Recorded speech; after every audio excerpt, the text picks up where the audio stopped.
This is the warning. Good morning from Santa Fe, New Mexico. I've spent the last few days driving across the country. I've driven from Toronto, Canada, crossing the border, down through the path of old Route 66, from Chicago to the Gateway to the West Coast, Santa Fe, New Mexico.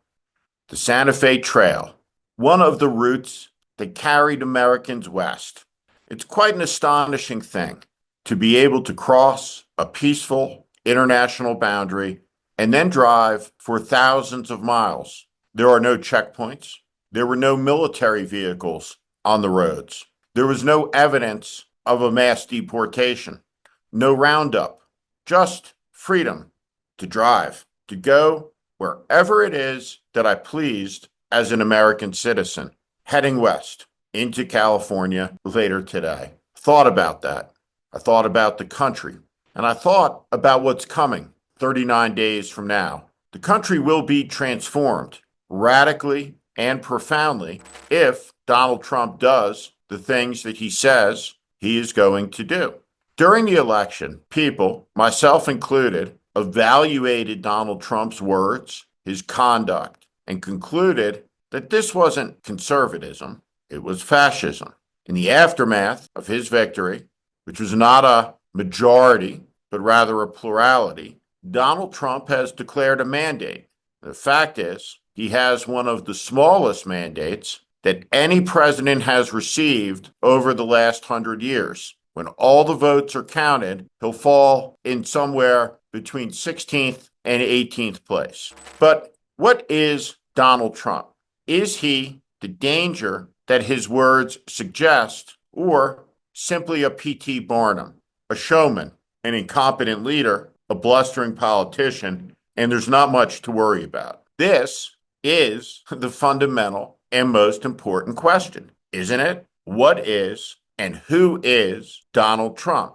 And why can it not be revealed by an American media that focuses on the connection between the things he says, the lies he tells, and the actions he undertakes? What's coming in America is an age unlike anything that anyone alive has ever experienced. The corruption to come will be beyond imagination. For example, Elon Musk, in just the period since Donald Trump has been elected, has expanded his net worth from $200 billion to $400 billion. 40% of America does not have $400 of cash available for an emergency. And Elon Musk is functioning as much as anyone ever has, with no nomination, no confirmation, no appointment, no election, as a type of deputy president, with a license to do what he wants while reaping in untold and unprecedented billions in government contracts. And none of it will be scrutinized or opposed by a pliant and capitulant United States Congress. Let me introduce you to Joni Ernst. She's the United States Senator from the state of Iowa. She is a combat veteran, a lieutenant colonel in the Army Reserve, and a sexual assault survivor. When Joni Ernst was a candidate, she ran an ad that helped elect her. It was made by a consultant named Todd Harris, and it's one of the best ads of the last 25 years. Let me show it to you. I'm Joni Ernst. I grew up castrating hogs on an Iowa farm, so when I get to Washington, I'll know how to cut pork. This is why Joni Ernst was elected. And now, many years later, she sits in Washington and she's about to make a vote to confirm somebody who, it has been reported, is often drunk, frequently unable to control himself, an alleged rapist, and the most manifestly unfit person ever put forward by any president over 80 years to lead the United States Armed Forces. He's as unfit as the FBI director, Kash Patel. These people will provide a marker, a waypoint in a descent into the abyss. If there are not 4 Republican senators who just simply say no on the merits of who these people are. The promises, for example, by Kash Patel to lock up his political opponents. Then in many ways, the republic is wobbling because there is no check and there is no balance. One branch has subordinated itself to another co-equal branch, not on the basis of any type of law, but simply the dominance of one man's personality and the reach of his propaganda machine. It is remarkable and appalling to watch. And of course, none of this could possibly be happening absent the moral and political capitulations playing out behind the news desks in the American media power establishment. Let's talk about this tirade from Joe Scarborough and why it's so important. Now, I'm going to show it to you, and I'm going to point out a couple of things in advance. Joe Scarborough is very angrily going to justify the meeting, and he's going to say a couple of things. The first of which is, I had to go there to take Trump's measure. But didn't he take Trump's measure already when he said this? This is not a reach. I could go back and talk about Nazi Germany, and I do it without any concerns whatsoever. And if people can't start drawing the parallels, well, you're just stupid, or you have your head in the sand, or you're one of them. And this? You can do two things at the same time. You can say he had fascist rhetoric and still go in and talk to him. Yeah. You know why I do that? To get the read of the man. And this?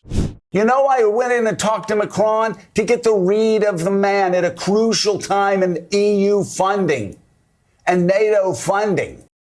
Joe Scarborough, I think, misunderstands what the job is. Nobody relies on Joe Scarborough to take anybody's measure and report back to us with actions. What the job of a journalist is to reveal the subject at hand, to ask the questions that let that person tell who they are to the public. That's an action that's in the public interest. Now, when you think about the question of taking someone's measure, Joe Scarborough's aptitude has to be weighed against his taking measure of Joe Biden and stifling the debate that should have been had, but was not, because he created, as the host of the most important morning show, let's call it an impermissive environment.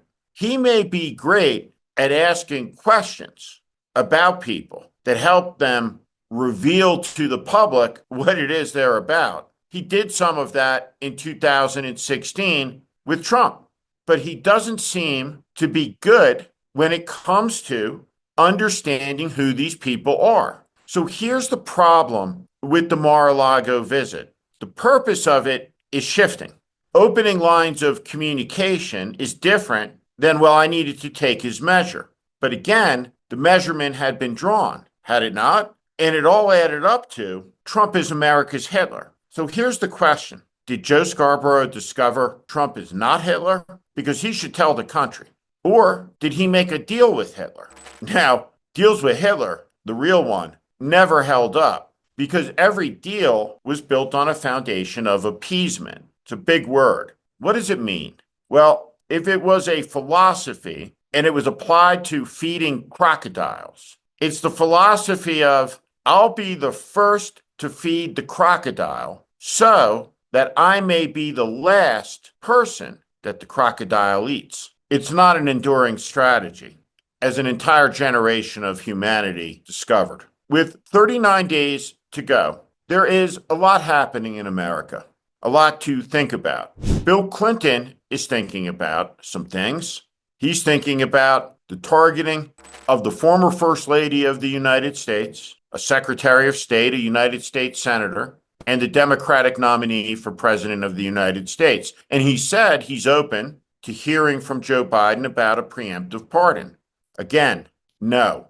Secretary Clinton did nothing wrong. She must not accept a pardon. The remedy to the abuse will be general strikes by the American people over the next 2 years, who will be the force that polices and puts a check and balance on Donald Trump's coming exceptional constitutional abuses.